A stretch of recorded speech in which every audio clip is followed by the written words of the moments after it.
کہ اللہ مسبب الاسباب ہے، وہ اسباب کا پابند نہیں ہے، وہ اسباب کا محتاج نہیں ہے، اسباب اس کے محتاج ہیں۔ اگر یہ یقین ہے تو اللہ پر ایمان ہے، یہ نہیں ہے تو تمہارا ایمان اسباب پر ہے، وسائل پر ہے، ذرائع پر ہے، مادیات پر ہے، اللہ پر نہیں۔ اس وقت کہاں راستہ تھا؟ کوئی راستہ تھا؟ سمندر ہے اور ادھر سے لشکر آ گیا ہے۔ کلا ان معی ربی سیہدین۔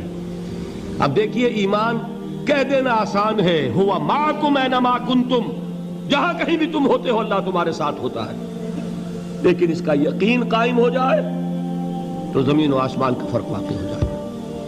یہی بات ہوئی حضور کے ساتھ۔ غار ہے، چھپے ہوئے ہیں محمد الرسول اللہ اور آپ کے وہ یار غار ابو بکر صدیق رضی اللہ تعالی عنہ۔ اقبال نے حضرت ابو بکر کی شان میں چند اشعار کہے صرف، لیکن واقعہ یہ ہے کہ بھاری بھاری نظموں پر اور قصیدوں پر بھاری ہے، طویل ترین نظمیں اور قصیدے ہوں ان پر بھاری ہے۔ ہمتیں ابو بکر کی ہمت جو ہے، کشت ملت را جو ابر، جیسے بارش سے کھیتی اپجتی ہے، ابو بکر کی ہمت اور عزیمت اس امت کو اسی طرح سینچنے والی ہے۔ ثانیے اسلام و غار و بدر و قبر، وہ دوسرے تھے اسلام میں، دوسرے پہلے کون تھے؟ انا اول المومنین، حضور فرماتے ہیں سب سے پہلا ایمان لانے والا میں، دوسرے ابو بکر۔ ویسے ہمارے ہاں یہ چلتا ہے اختلاف، حضرت علی پہلے ہیں کہ حضرت ابو بکر پہلے ہیں، لیکن اس میں بڑی خوبصورت تطبیق قائم کی ہے علماء نے اور بہت صحیح ہے۔ چار کے بارے میں فیصلہ ہی مت کرو کہ کون پہلے ہے، ان کی ایک عجیب تقسیم کر دی ہے۔ آزاد مردوں میں، بالغ مردوں میں سب سے پہلے ابو بکر، بچوں میں سب سے پہلے علی، خواتین میں سب سے پہلے خدیجہ، اور غلاموں میں سب سے پہلے زید ابن حارثہ۔ بڑی پیاری تقسیم ہے، یہ چاروں ہی پہلے ہیں، ہر ایک کے لیے اولیت ہے۔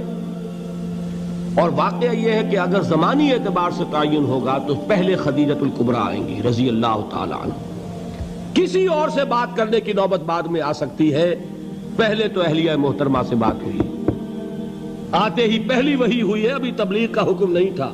کس کو بتایا واقعہ؟ ابھی اپنی نبوت کی تبلیغ کا تو حکم ہی نہیں آیا۔ واقعہ کس کا ہے؟ وہ خدیجہ کا ہے۔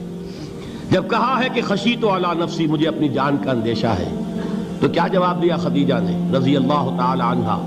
وہ صدیقۃ الکبریٰ ہے۔ صدیقات جو ہیں خواتین، ان میں چوٹی پر خدیجۃ الکبریٰ ہے رضی اللہ تعالی عنہا، اور صدیق جو مرد ہیں ان میں صدیق اکبر ہے ابو بکر صدیق رضی اللہ تعالی عنہ، لیکن صدیقات میں چوٹی پر۔ جب حضور نے فرمایا خشیت علی نفسی، کیا فرمایا؟ کیا عرض کیا؟ کیسے تسلی دی؟ نہیں نہیں، اللہ آپ کو ضائع نہیں کرے گا، آپ غریبوں کے ہمدرد ہیں، آپ مساکین کے تکالیف رفع کرنے والے ہیں، آپ بیواؤں کی سرپرستی کرتے ہیں، آپ مسافروں کی خدمت کرتے ہیں، اللہ آپ کو ضائع نہیں کرے گا۔ یہ یقین ہے اس خاتون کے اندر۔ خیر وہ ایک علیحدہ بات ہو جائے گی۔ میرے دل پر حضرت خدیجہ رضی اللہ تعالیٰ عنہ کی شخصیت کا بڑا گہرا نقش ہے، جو وہ کوئی اور ہی وقت اور موقع ہوا تو بیان ہوگا۔ بہرحال اقبال نے ایک مصرے میں جو چار اولیتیں جمع کر دی ہیں، ہمتیں کشت امت را چو ابر، ثانی اسلام و غار و بدر و قبر۔ اسلام میں حضور کے بعد پہلے کون؟ ابو بکر۔ غار میں حضور کے ساتھ کون؟ ابو بکر۔ بدر کی رات اللہ کا رسول سربسجود، وہ جھاڑ، وہ گھاس پھوس کی جو جھوپڑی بنائی گئی تھی، اور وہاں تلوار ننگی لے کر پہرا دینے والا کون؟ ابو بکر۔ اور اس حجرہ عائشہ میں محمد کے بعد سب سے پہلے دفن ہونے والا کون؟ ابو بکر رضی اللہ تعالی عنہ صلی اللہ علیہ وسلم۔ وہ جو معاملہ میں سنا رہا تھا غار ثور کا، حضرت ابو بکر بھی حضور کے خیال سے لرز گئے ہیں. آپ کو یاد ہوگا کہ جا کر پہلے تمام جتنے سوراخ تھے انہیں بند کیا ہے. ایک سوراخ رہ گیا تھا جس کو بند کرنے کے لیے کوئی کپڑا نہیں تھا. وہاں اپنی ایڑی رکھی ہے. تب کہا ہے حضور سے تشریف لائیے, اور اپنے زانو پر حضور کو لٹایا ہے. اور وہاں کسی موذی جانور نے کاٹا ہے. حضور کی آنکھ لگ گئی تھی. اس وقت اس بل کے اندر جو بھی بچھو ہے کیا ہے واللہ عالم, اس نے کاٹا ہے. اس کی تکلیف کی وجہ سے ابو بکر کی آنکھوں سے آنسو ٹپک گئے. حضور کے چہرے مبارک پر پڑے ہیں تو حضور جاگے ہیں معاملہ کیا ہے. ایڑی نہیں ہٹائی وہاں سے, مبادا وہ جانور وہاں سے نکل کر محمد الرسول اللہ کو کوئی گزن پہنچا دے. ابو بکر کی ایڑی ہے, جس طرح چاہے کھا لے, ختم کر دے, جان نکل جائے تب کوئی آنچ آئے محمد پر تو آئے, لیکن جیتے جی نہیں. وہ ہے ابو بکر. حضور کے خیال سے اس وقت حضور نے پھر اپنا لعاب دہن لگایا ہے, اور اس سے پھر آپ کی تکلیف ختم ہوئی. جیسے خیبر میں حضرت علی کی آنکھ دکھ رہی تھی, اس کو جو شفا حاصل ہوئی ہے وہ بھی حضور کے لعاب دہن سے ہوئی. تو بہرحال اس وقت انہوں نے کہا ہے کہ اے نبی یا رسول اللہ, اگر اس وقت ان میں سے کسی نے غیر ارادی طور پر بھی اپنے قدموں کی طرف جھانک لیا تو پکڑے جائیں گے. کیا جواب تھا اللہ کے رسول کا؟ لا تحزن ان اللہ معنا. اللہ ہمارے ساتھ ہے, کیوں گھبراتے ہو ابو بکر؟ یہ ہے ایمان باللہ. میرا مالک اللہ, میرا رازق اللہ, میرا محافظ اللہ, میرا مددگار اللہ, میرا پشت پناہ اللہ, میرا دوست اللہ. یہ دوستی ہے اللہ کی جو لب لباب ہے, حاصل ہے ایمان کا. اسی کا نام ولایت ہے.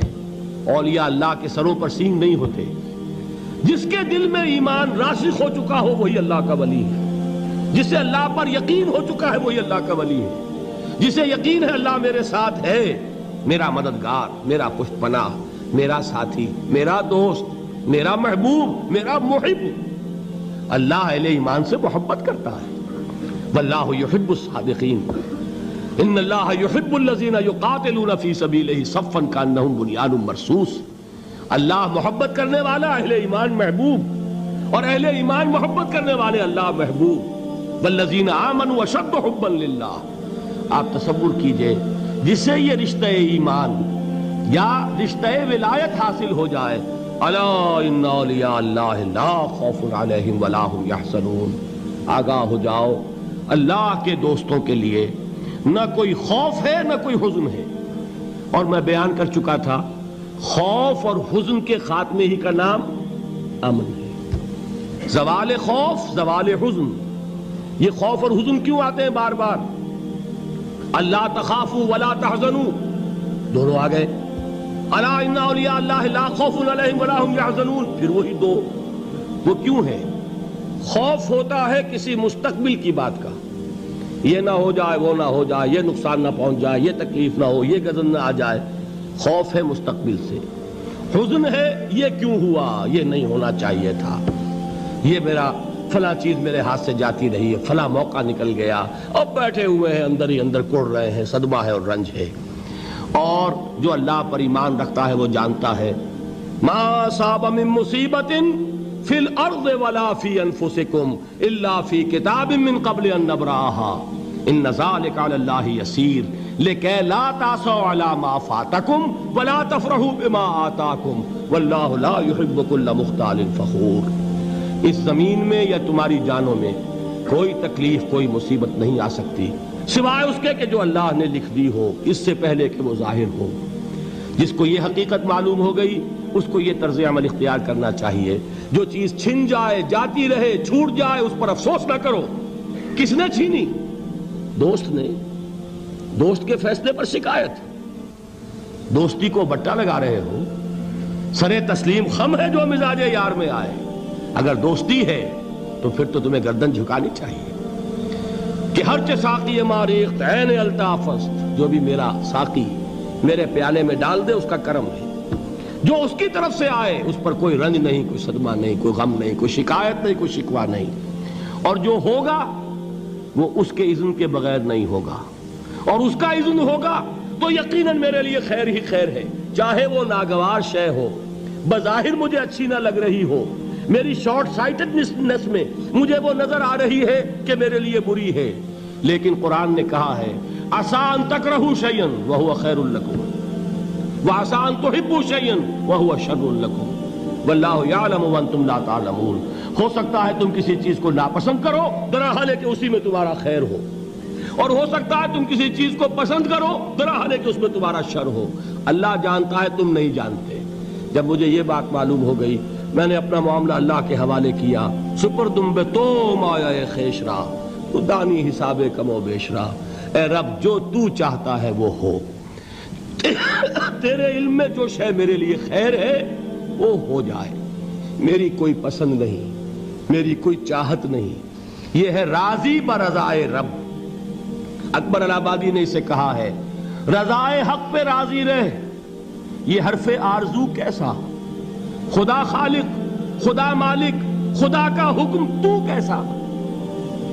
جب میں آ گیا بیچ میں، میری پسند، میری مرضی، میری خواہش، میری چاہت، یہی تو شرک ہے۔ ما شاء اللہ کان وما لم یشاء لم یکن، جو اللہ نے چاہا وہ ہوا، جو اس نے نہیں چاہا نہیں ہوا۔ اختیار اس کا ہے، میرا تو نہیں۔ رضائے حق پہ راضی رہ، یہ حرف آرزو کیسا، خدا خالق، خدا مالک، خدا کا حکم تو کیسا۔ اقبال نے اسے کہا ہے فارسی میں، اب آپ کہیں اس کا ترجمہ بھی کرو تو وہ مجھے ذرا اس وقت کچھ بہت ہی بدذوقی کسی بات نظر آئے گی۔ جائیے پوچھئے کسی سے جسے فارسی آتی ہو۔ برو کشید ز پیچا کے ہست و بود مرا، چے اقدہا کے مقام رضا کشود مرا۔ مجھے تو تمام پیچ و خم سے نکال دیا اس مقام رضا نے۔ میں راضی برضائے رب ہوں، جو فیصلہ اس کا میں اس پر راضی۔ تو کہاں کا حزن اور کس کا خوف؟ یہی زوال حزن اور زوال خوف، یہی ہے امن، یہ نتیجہ ہے ایمان کا۔ تو جان لیجئے یہ ہے لب لباب، یہ ہے حاصل ایمان کا۔ یہ ہے تو ایمان ہے، یہ نہیں ہے تو ایمان نہیں۔